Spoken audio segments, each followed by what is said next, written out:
faith. He keeps saying he's got such faith. It's incredible. Okay, so I'll talk a bit because we're on Pirkei Avot and we're going to talk a bit about some beautiful things. My discussion for today is something that people tell me, and it's related to where we're holding in Pirkei Avot with the second chapter. We're finishing today, hopefully, the second chapter.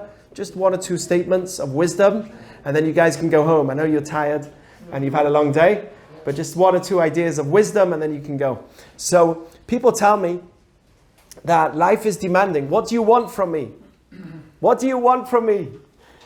I go to school, and then from school, at such a young age, I'm looking at my kids. We go to bed. Now it's time to bed. Next day, we're going to school. Come on, yalla, we get up. And then they go to school. Finally, there's a rush. Imagine that's what all of us went through, where we get the snacks and the food, and it has to be, whether it's the school's giving it me or not, but there's always like the next class and the next year, and then there's exams and tests. And if we think about it, so much is demanded of us from a young age, whether it's sitting behind a desk and following the system of the teachers and the schools, and then finally, okay, we did that, but then you get pushed, you're told, no, you have to go to college and you have to go there, and you've got to make it, you've got to do well because you're going to have a good career, so then you go, and then you get the job, and then the job is pushing, and then finally someone tells you, wait, but you've got to get married at some point, and you've got the pressure of marriage also, and then you've got the pressure of, no, what's going on? You don't have that much time, and then there's like Jewish guilt also, and then Rosh Hashanah, and Yom Kippur. It's like, woo, it's heavy. So I'm not trying to add on to the pressure already, but I'm just like putting it on a plate here. It's a lot. So life is pretty demanding, and people rightfully tell me that. Like, there's a lot that's asked from us. What do you guys want from me? Once a person gets out of college, so it's like, okay, I have to intern now for this guy, try and figure out how I can somewhat make money. The guy's paying me nothing per hour. I have to pay my rent and ask my parents still for some support. And there's so much pressure as is. And now I have the pressure of dating. Forget it. I'm done. And that's what happens. People don't date. They prolong their dating for even longer and longer. And eventually, but then the pressure grows because you wait. So then there's more pressure and there's more guilt. And you end up being 30 or 35. And you're like, okay, wait a second. I do really need to take this dating seriously. And I finally got my foot in the working field. I'm not so happy with my job. This is the story. I'm not so happy with my job, but I finally got somewhat of a foot in my working field, and I'm ready. I'm kind of ready, but it's so hard. There's no one normal. There's no nice Jewish girls. There's no nice Jewish guys. It's LA. Yeah, you should come. Right, it's LA. There's hundreds of thousands of Jews here. Third biggest Jewish city in the world. But never mind. There's no one. There's no one. Right, you could be in New York. I've heard people in New York tell me there's no one. I've heard people in Tel Aviv tell me there's no one. It's amazing, wherever you are. There's no one until you find someone, right? And then you found them, then you don't say there's no one. So there is someone, you just need one. You have to know, you don't need many. Stop looking for many. You just need one. And when you have that one, and you commit to them, to her, them. We respect them in third person. So we call them. But you commit to her or him, and then that's it. So you actually do need one, not more. My dad used to tell me with his accent, in Moroccan accent, there's many fish in the sea. When he used to tell me, I was so committed to Shira, he was like, okay, but maybe, it's your first one. Because me and Shira, it was my first date. And for me, Shira, you listening? Oh, she's busy. For Shira, I was her first date. So it was a crazy, rare story, even within the religious community. That's very rare that someone on their first date, the first person they went out with, actually, proposes to her, and she actually says yes. It's crazy. So whatever. I don't know what it is. So there goes all my dating tips. I have none because I don't have experience. Okay. So So people tell me that life is too demanding. There's too much. And then some rabbi is talking about marriage and kids and this. Are you crazy? As is, I've got my work. So if that's not enough, I'm going to read you a Mishnah in Pirkei Avot to double the pressure. Okay, but then you put you in the pressure pot, you put the pressure, and then you let go. Everything makes sense. Okay, so here's the double pressure. This is in the second chapter of Pirkei Avot, Mishnah number 15. A great rabbi, Rabbi Tarfon. Just to tell you a little bit about Rabbi Tarfon, this rabbi was known. He was very wealthy. He was a peer of Rabbi Akiva. Everyone's heard of Rabbi Akiva. He was one of the close friends of Rabbi Akiva. They would study together, teach Torah together. They lived the same time. Rabbi Tarfon was a man that respected his mother in ways that cannot be described. Because, the Torah says you should respect your parents, but it doesn't say how much to respect them. What happens if they're shouting at you and throwing shoes at you? Well, it depends what culture you're in. Throwing a belt at you, or it depends where you are.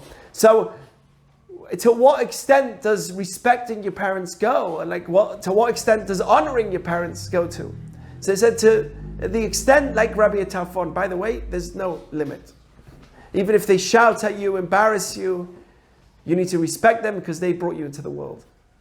And there's no limit to your respect. Sometimes the respect is to run away, to be far away. For instance, someone who's a parent who's sick and they're mentally incapable of communicating.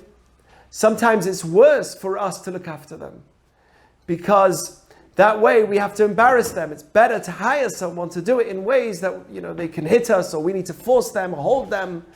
If somebody's not mentally stable, that there's uncomfortable situations. It's better to hire someone to do it than you having to hurt in any way your parent, even if it's for their benefit.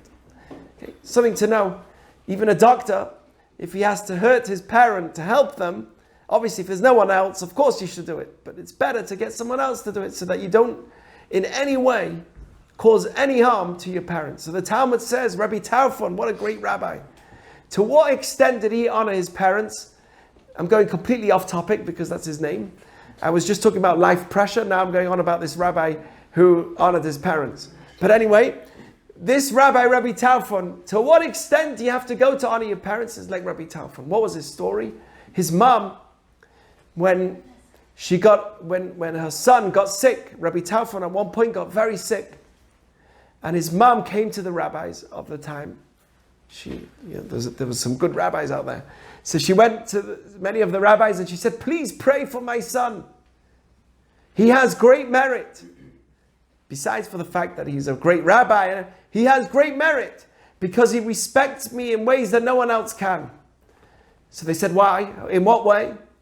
She said, one time I was walking home and my shoe, in those days they would have a sandal or some kind of, actually in Hebrew it's one of these laces. It literally means like a laced shoe that will go all the way up the leg. And the Talmud says that one of the straps snapped. So what happens when the strap snaps? Then the thing is all tied up. The whole thing let go. And his mum, an older lady, was walking home. And on her way home, just a few feet, not too far from the house, she's walking 1 foot on the sand and 1 foot with a shoe. Rabbi Tarfon sees that and runs. Mom! He comes running, bends down on the floor. We're talking about a great rabbi, a leader of the Jewish people of his time. He bends onto the floor and puts his hands under her feet and says, I'm going to walk you home so that you don't have to put your foot on the sand even for a second. Or crawl you home. It depends how you look at it. But he was literally crawling along the floor, putting his hands under her feet. This is the Talmud in Kiddushin, tells the story. Putting his hand... Excuse me, that's the rabbi. What's he? He's on the floor crawling after his mom. That's how much respect he had for his mom.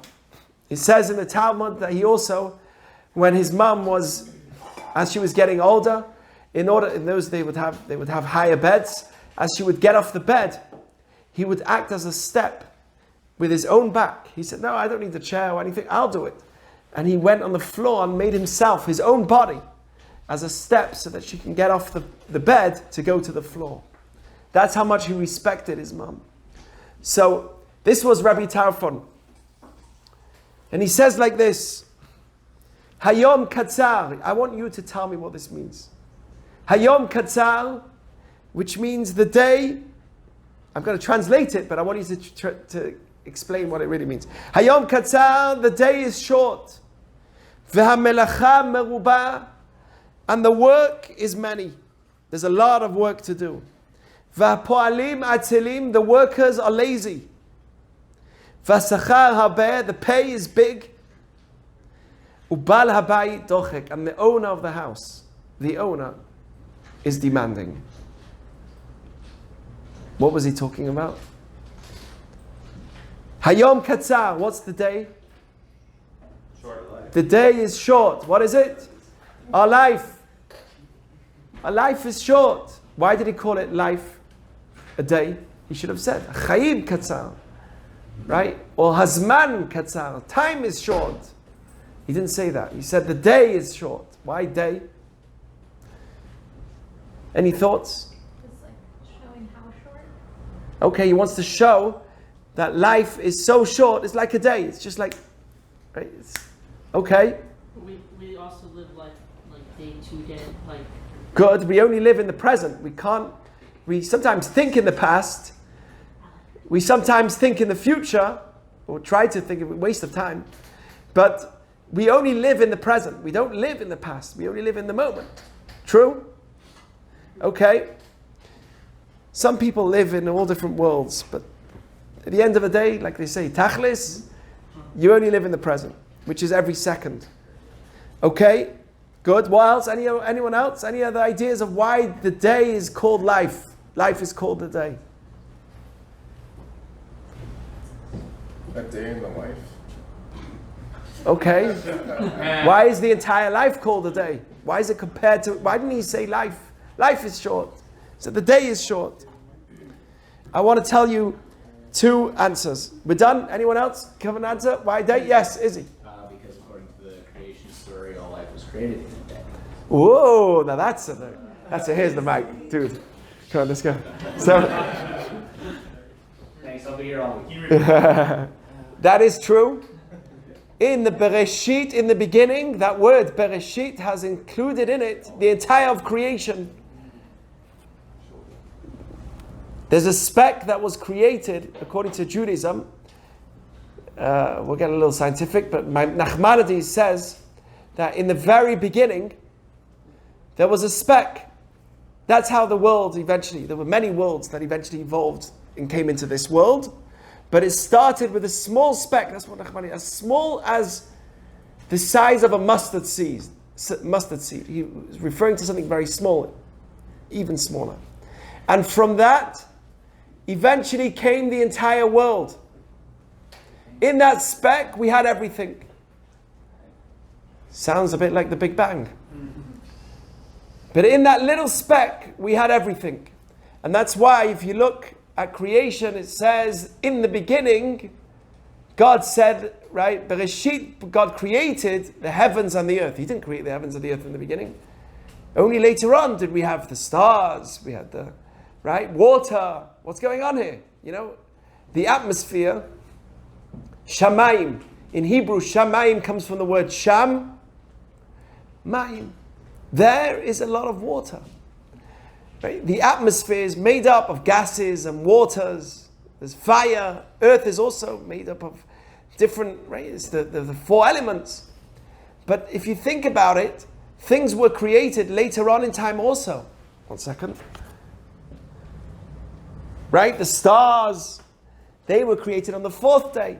There were many things that were, so basically the commentaries explain, and Nachmanides explains in a very beautiful way, that actually in the word Bereshit you have everything. And then only after did God say to what was already created, when it says God said, let there be light, light was already created. But he spoke to what was created already and said, let there be. You don't speak to something if you're God and you're the only thing that exists, right? You don't speak to something unless it's in the room, unless it's in the house, right? Otherwise, why are you speaking? Are you crazy? Right? I said, who are you saying to? When you say something, by definition, it means you're talking to what already existed. And therefore, the very first beginning, it doesn't say God said, it just says in the beginning. That was a creation also. But it wasn't that God said, because in that creation was everything. Okay, Izzy, so you said good. Sorry for going off track. But in the beginning, it says today, the day is short because every day, he said good. Every day is like the first day, which is where everything was already created. Okay. Anyone else? These are some examples, some ideas that I also saw. Hayom la'asotam ulamachal lekabel scharam. There's two things that are not in your control. One is the day you're born, and the day you leave this world. Now, you might tell me, yeah, it is. Some people jump off the roof. Well, I've got a secret for you. Some people jumped off the roof and they failed. And they didn't die. Even the fact that you think that you can take your own life, that's not in your control. There are people that shot themselves and didn't succeed. They jumped to try. Whether you're born or whether you leave this world is not in your control. And even if you decide to kill yourself, that is a ruach shtut. The Talmud says that whenever someone hurts themselves or does something wrong in this world, it doesn't happen unless some crazy thought comes in his head at that time. A ruach shtut, like almost an outer force, took over you. The initial spark could have been from something that you controlled, but the outer force that pushed you to do it, at the end of the day is there. Which is very, very interesting, because that leaves us with a question: how can you convict someone? Okay, there's a law that if someone commits suicide, he can't get a regular burial. Suicide is one of the worst things that a person can do to himself in terms of the next world. You can't get insurance money either. Really? Okay, so no insurance and no burial. So you get a burial, but you don't get it in the Jewish fashion. And the burial is done in a way that you're considered as outside of the people, and it's to teach the world. It's to teach the world not to do it. Okay, if anyone might be hurt by what I just said, it's an important message that we want to teach the world that this is bad. It's not good. And by doing that, we let the people know that it's not a good thing to do, so that no one else will continue in that way. Because a lot of times, what happens is there's someone that commits suicide, and then it follows. It gets it gets a domino effect. Unfortunately, it's like, oh, that's an idea, and then someone else copies it. Unfortunate, but that's reality. So when it comes to suicide, the person needs to know that in Kabbalah and the soul suffers terribly, and that's why we are very, very against it. But anyway, that being said, where was I? Hayom Katzar. We don't have control of when we're going to live and when we're going to die. We didn't choose. So Hayom means every day is your last. You don't know. That's how we should realistically look at life. Now, some people say, it says in the Talmud, the bad people say, every day is my last day, let's party and drink. Let's party and drink, because tomorrow we might leave this world. Right? Tomorrow we might die. You've heard something like this? Bad people say that. And what do righteous people say? Exactly the opposite. Let's make the most out of today, because I never know if today is going to be the last day. And imagine if I knew it was. I'd better leave myself a good impression. Be ready, dressed well, obviously not physically, but spiritually, so that when I leave this world, I go with all my energy. I say, wow, I gave my full into my life. And that deserves great reward according to Jewish teaching in the world to come. Okay? So righteous people look at the day very similarly than people that don't live righteously, that are not yet righteous, let's call them. Okay? Righteous people look very similar. Both say, today is my last. But one says, today is my last, so let's party hard. And one says, today is my last, so let's make the most and do as much good. Very similar. And that's how we should look at life. So that's why he says, Hayom Katzar, the day. Because today you never know. That's how you should treat life. Life should be treated as today. This is the only day I have. Okay. So he says like this. The day, which we all said correctly, is... Oh, by the way, there's one more reason why he said today. The day is life. Why is life day? Because day is the opposite of night. What's night? Darkness. What's darkness? Well, yeah, it can be, but we live during darkness. It means a lack of clarity, where we don't have good vision. Day represents a time when you're young, when you have vision, when you have energy, when you're fresh. And he says like this, Hayom, life is really made of not that much time, because most of it is taken. You don't have time. Most of it would be considered like darkness in terms of the fact that you don't have clarity. You're always working. You have to sleep because you're tired. You have to relax for a bit because you're human, right? You have to get up and you have to make some kind of meal to eat quickly, and you don't have that much time in the day. So how much time do we really have free? Of our 24 hours a day, how much do we have free already? Not that much. And it's embarrassing to say, I actually put it on my phone this week, I'm done. I put on my phone a time screen watch. Like there's a screen watch, just watch how many hours you're on. I don't even want to say how many hours, it's so embarrassing. Right? Even though I use it for Waze or for whatever excuse, it doesn't matter. But think about it, how much hours of the day we have. We spend 8 hours, let's say, sleeping. Okay, you tell me, no, I sleep for 6, fine. You sleep for 6 hours. You eat 3 times a day at least to prepare that food. Takes time, whether you wait in line for food. No, I pay for the food. Fine. You pay for the food. You seen the line outside McDonald's? It's not kosher anyway, but forget it. Go to the kosher one, you have to drive there. Go to In-N-Out already. What? We're going to go to In-N-Out. Right? In-N-Out is quick? I mean, if we're going to pick non-kosher food, I'll go to In-N-Out than McDonald's. Okay. It's good to know. It's good to know. So, In-N-Out, McDonald's, all this trafe, it's anyway not good for you. It's all come out. It's all commercialized anyway. So when you eat this food, it takes time, whether it's preparing it, it's actually eating it, it's digesting it. That's another whole story, especially McDonald's. Right? So it takes time. So you have to spend time doing that. And then there's time, what else takes time?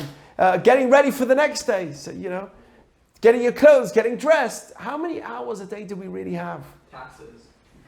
Taxes, is that what you do? Taxes every day. Well, it depends. That could be his job.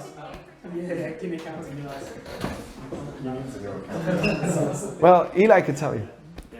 Okay, yes. These, are these time constraints, are these the additional pressure that you were saying is put on us by... Absolutely. The pressure of life. The darkness of life. Yeah, this is, so much is demanded of us, especially with work, and then it's like insane. How many hours do we really have for ourselves? And finally we do. Let's say it's 3 hours, 4 hours we do. What do we do with it?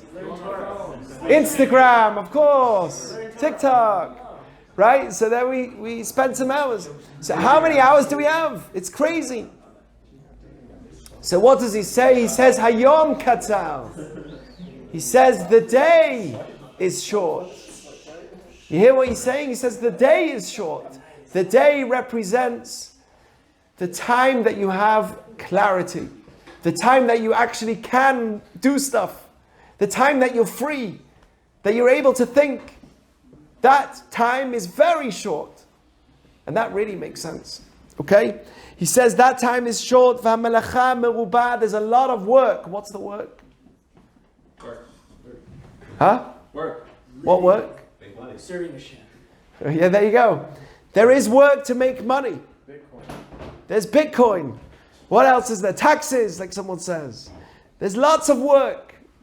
But there's one work that he's talking about, which is the study and clarity of why I'm here in this world in the first place. Okay, there is a melacha that's outside of work. which is the regular work, because you're not an animal. And well, definitely not. Animals don't really work in the way that humans do. We work much more. But we're not here to just come, get up, work like a horse or a donkey in the fields, and then go back to sleep and eat, and then get up and work and then eat and sleep. We're much more meaningful than that. Human being has a soul. We look for meaning. We're deeper than that. We're a lot deeper than that. And we're actually here. One of our works is, it says that either way, no matter what happens, excuse me, my sinus. No matter what happens, the world, no matter what happens, you will work. That's gonna happen. You'll work at something. You think you're gonna sit in the couch and just doing nothing and have the money? You'll be working. You'll be working in lawsuits that someone's suing you for. Look at these people right out there. So they're busy with their lawsuits. You'll be busy with this. You'll be busy. There's something you're gonna be working with.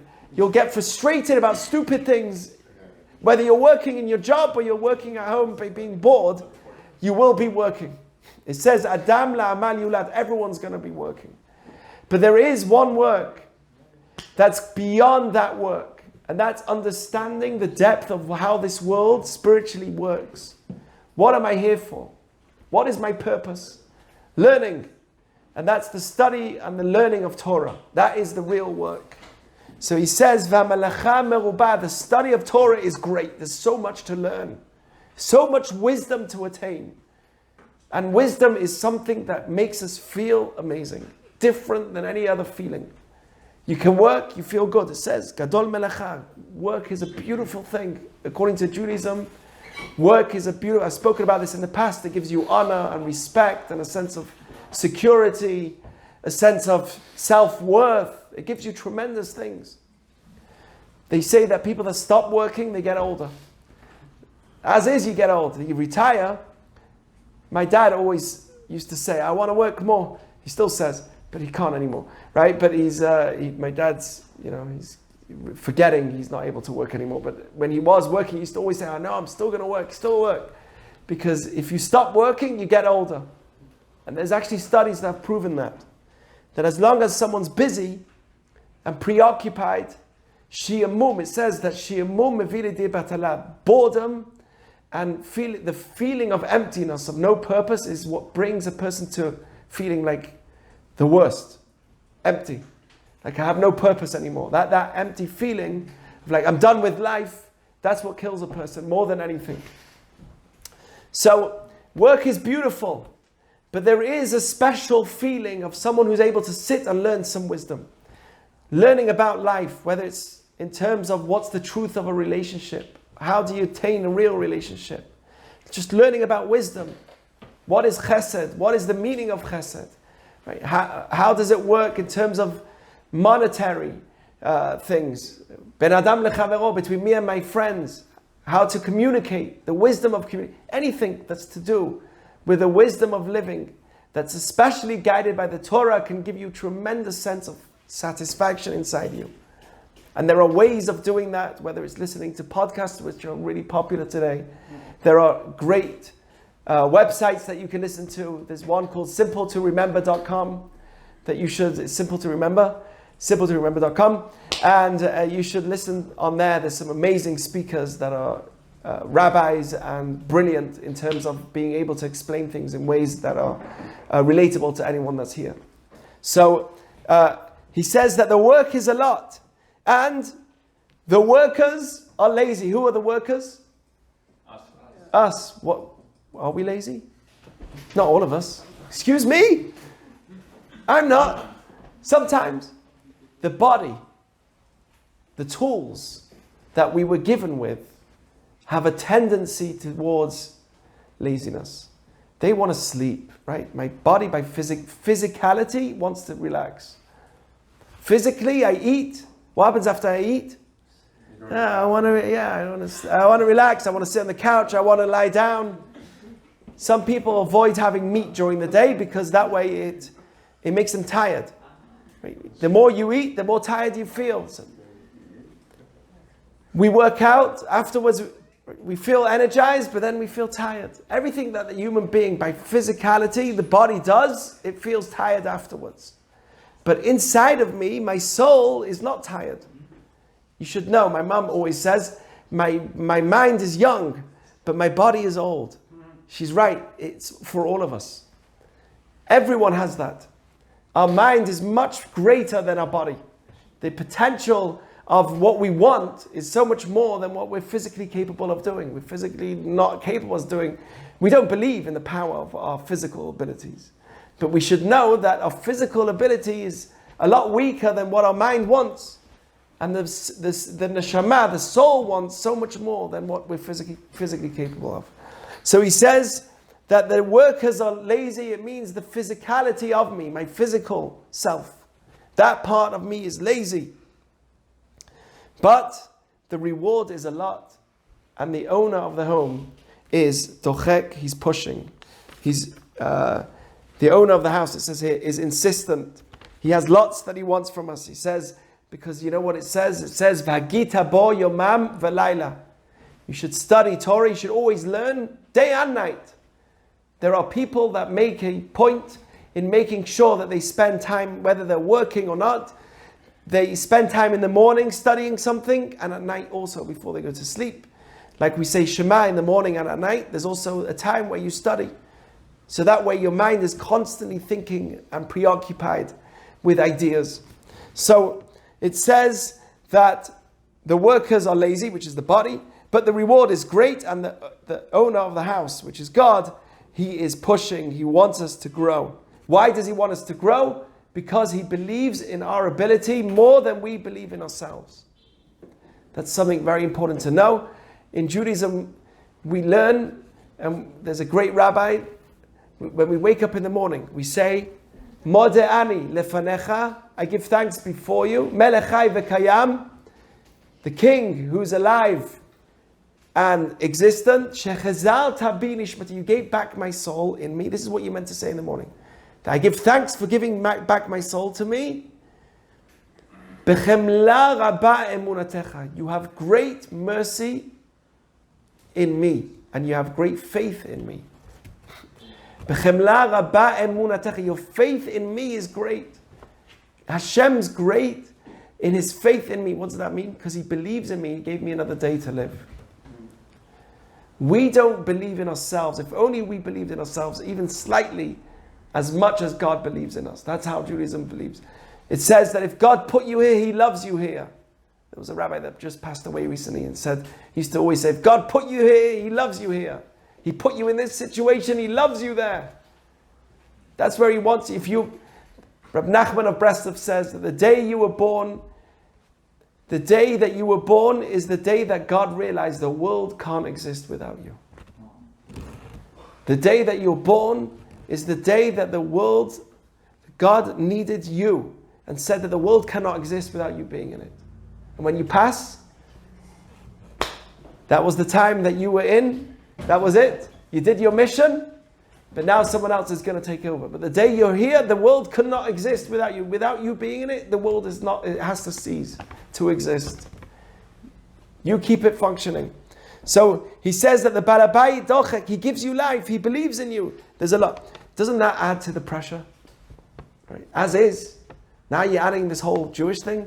Right? As is, we've got the whole pressure of work, pressure of my job, pressure of life, pressure. And now you're telling me that there's a lot of work, there's a lot to do, life is short, so much to be done. There's great reward, which by the way, we're going to see, it doesn't happen in this world. And God really wants and believes in you. You have tremendous potential. By the way, I was once in Oregon in the summer. We used to live in Oregon. And we did a trip. What? I'm from Portland. Oh, okay. So we were in Eugene.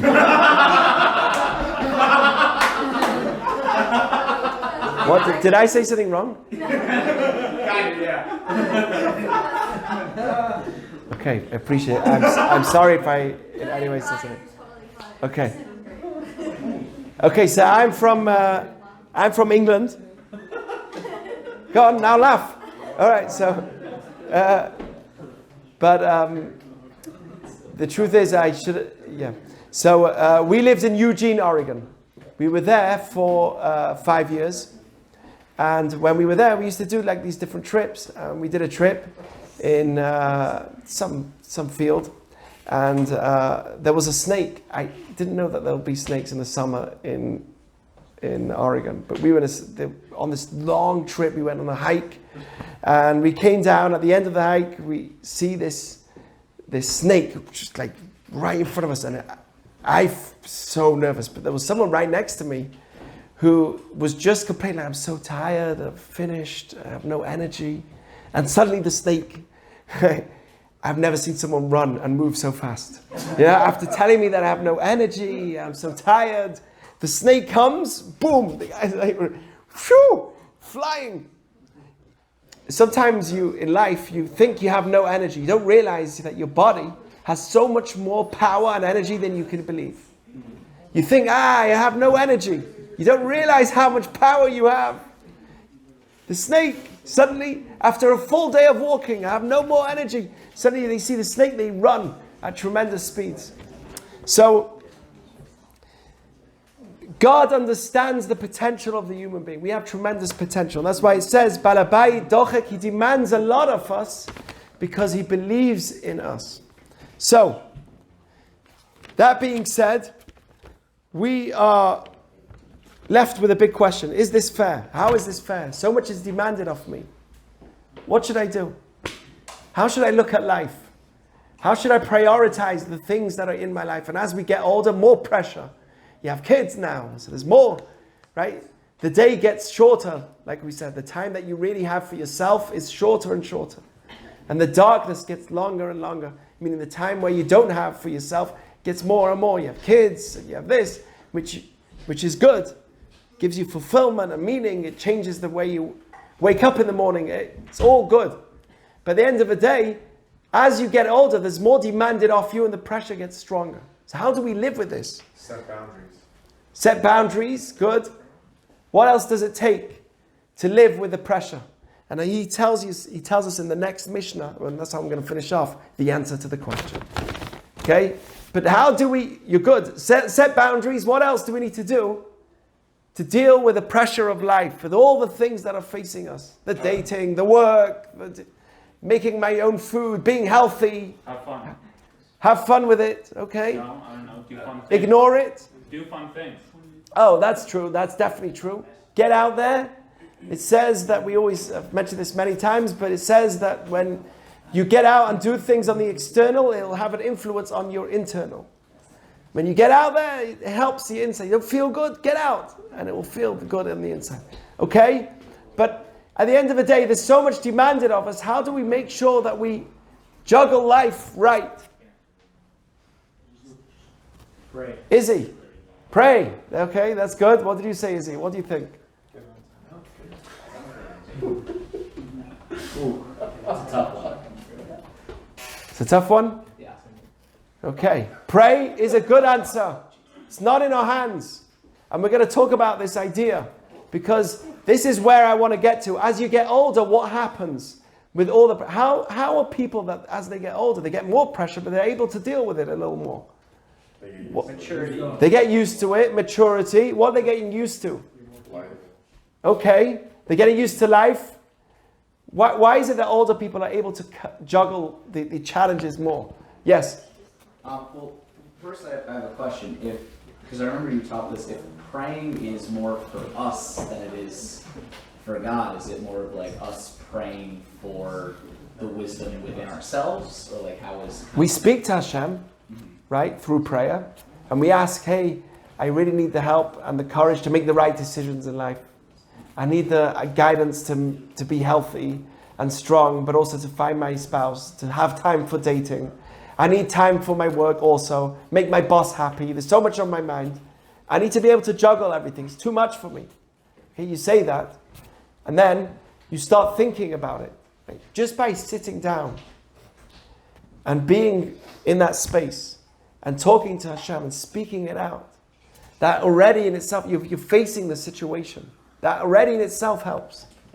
And of course, when you do pray and you express it, you start thinking about your situation. You start juggling within yourself. It will help you juggle and make the right decisions. It will help you be a little calmer and not too worried about certain things. That's basically the answer I wanted to get to. Yeah, anyone else?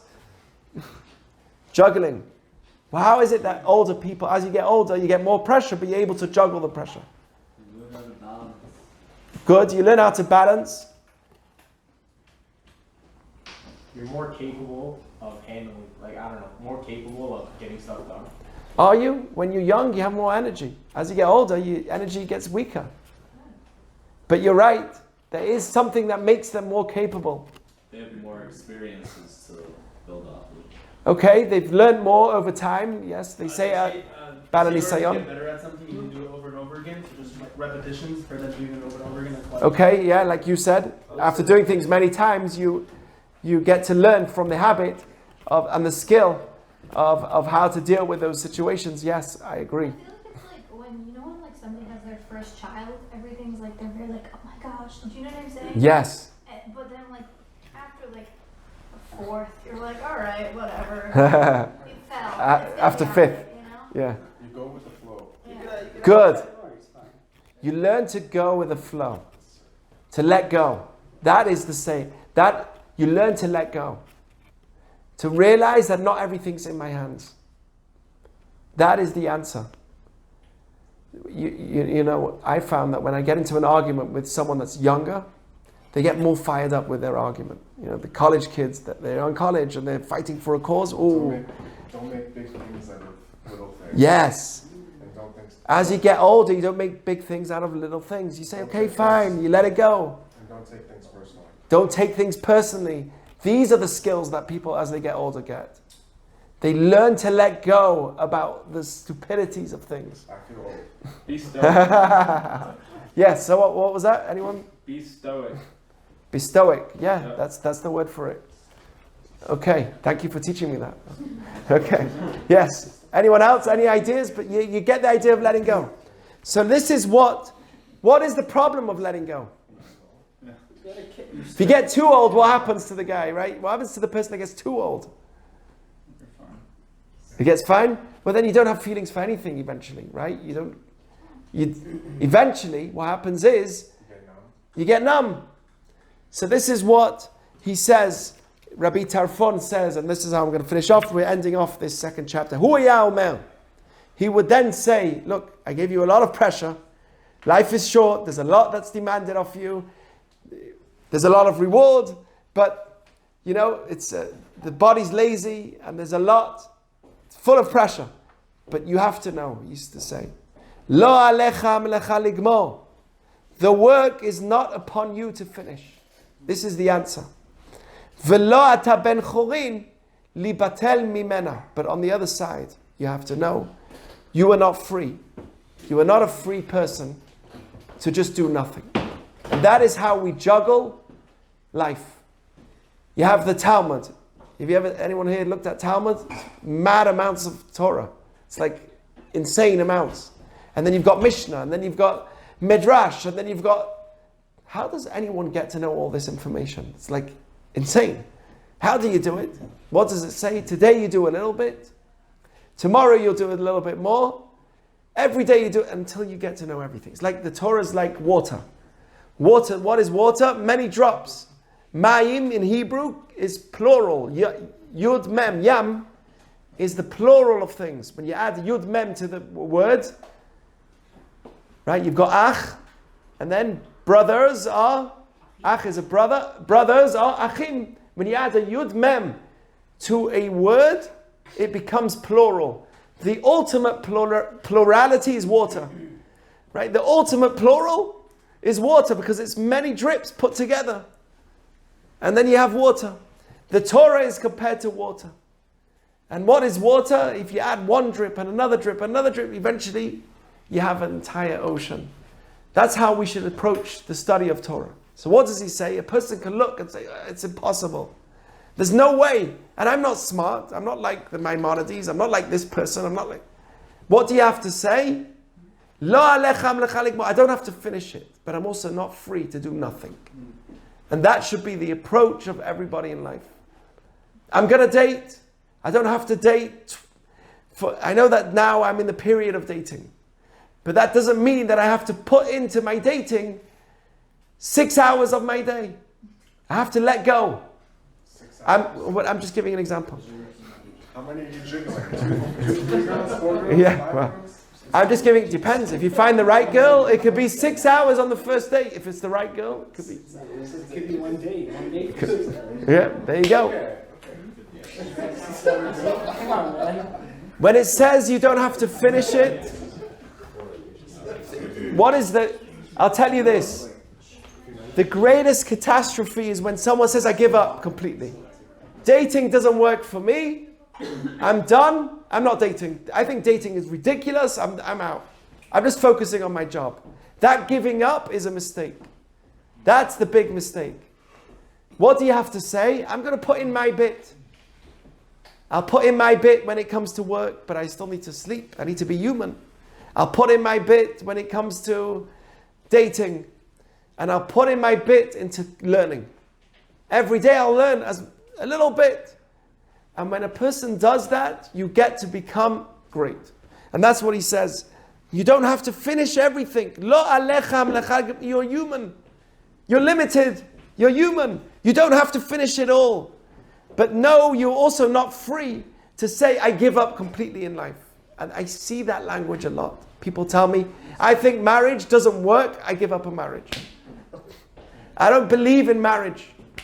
Someone else tells me, I think dating is so difficult. I'm only focusing on but you're 35. I'm only focusing on my career. Dating has been too difficult for me. Maybe in another 5 years. That's pressure. But the pressure's coming because you're putting too much into your dating. You think that when you date, you have to find the right one now. It doesn't work like that. You have to put in your part. That is the message of Rabbi Talfon. So there's a lot that's demanded of you, but you are one human being, and you have to put in your part. So that's what he says. You don't have to finish it, but you're also not free to do nothing. Because if you do nothing, what happens? You get nothing.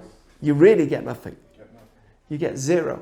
So those that give up they are the ones that really suffer the most. I give up. Life is junk anyway. Let's take this drug, and let's take this drug, and that drug. It's all this feeling of like, I can't do everything. I thought I'm going to be up there, and my expectations of myself is like, I need to be perfect. It's not working that way. Okay, I'll be here. I can't even be there. I don't want to even be mediocre. I'll be nothing. Drugs, drink, alcohol, give up. Life is worthless. That's the wrong approach.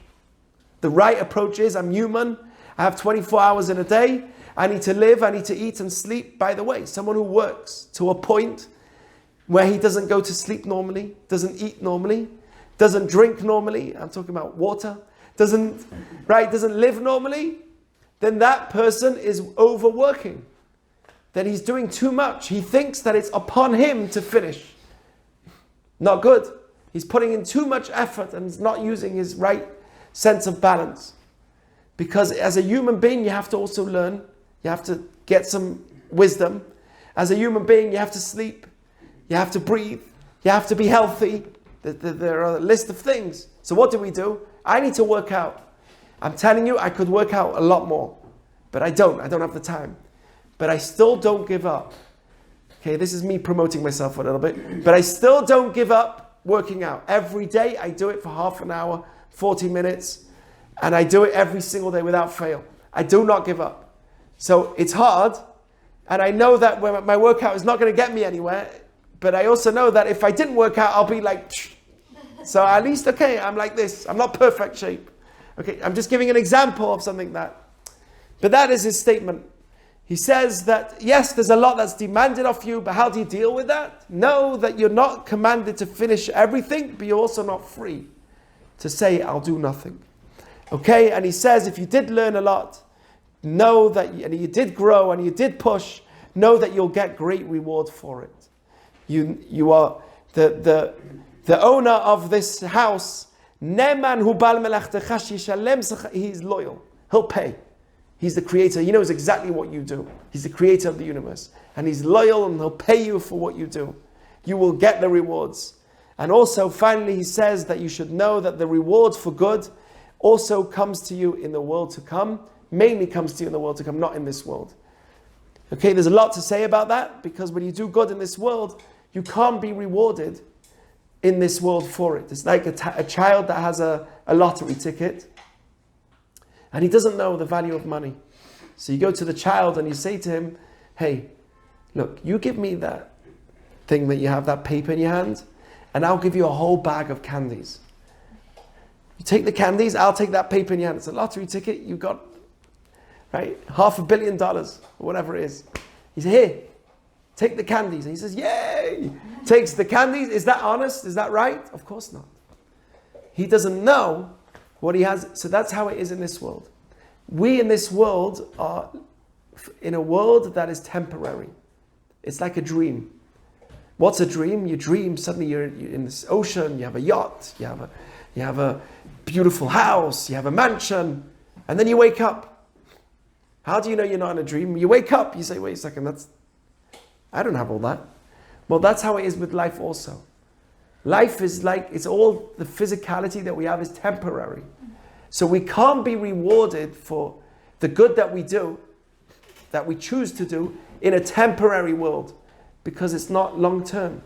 So that's why it's not honest for God to give us sweets in this world and reward us in this world for the good that we do when we have lottery tickets in our hands. When we do good in this world, we hold lottery tickets. And those can't be paid to us in this world, in the physical world. What's he going to give us? A yacht? Okay, yeah, a yacht. But really, it's a fleeting world. It's not going to last. It's all a dream. It's all stuff. What really matters is that when we leave this world, what we take with us, and that is what matters the most. Okay, so these are some of the teachings that he said, and I really believe, I'll finally tell you this, there's a great rabbi, Reb Zusha, of a